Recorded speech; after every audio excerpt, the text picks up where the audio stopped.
This is the Pierce residence. We're doing a quote for a one-time yard cleanup, and then for weekly or bi-weekly maintenance, because there's a lawn on the property in the backyard.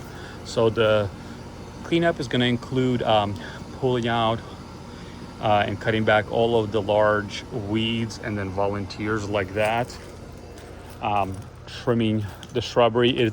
We're still in the hot season, so we're not going to go too crazy on pruning the shrubs, but just tidying all the shrubs up so they're nice and neat. Blowing out all the leaves.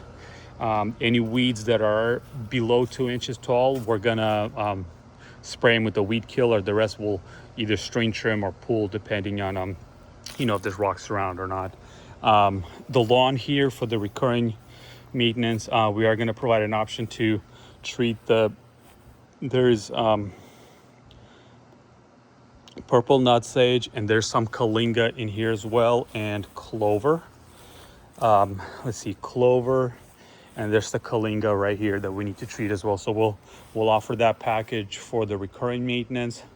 Clear all this out. There used to be a tree here. We're gonna cut back all these suckers that are popping through, and then spray anything that emerges in the future as we're doing the maintenance. We're not going to do anything removing the stump. I think the best thing for the stump would be like a tree service that can do the stump grinding. We don't have the ability to do that, but we'll blow out the rocks to clean them up as much as possible. The tree here has some branches growing into the house eaves, so we're going to cut that back. We have a reach of up to 14 feet, so anything within that range, we're going to cut it back so it's not touching the house. Clear the weeds here. This plant right here is a plant that's not a weed. Make sure we leave that alone. Quite a few weeds here. There's a volunteer that we need to remove.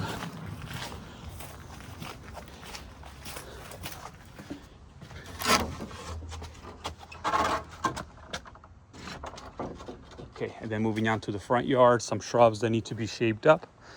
The loropetalums.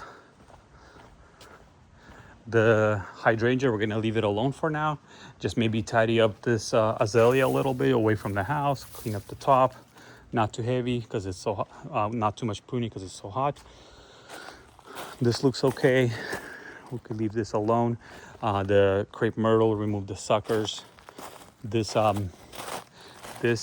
rosemary here is meant to be a screen for the utility box, so we'll prune it away from the utility box, but we want to try to leave as much height on it as possible so that it continues to cover it.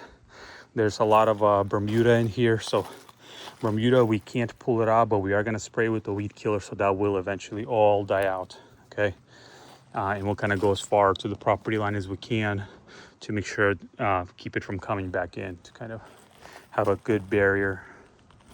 And that is it. There's a dead plant right here. We'll just treat that as a weed, so we'll pull that out.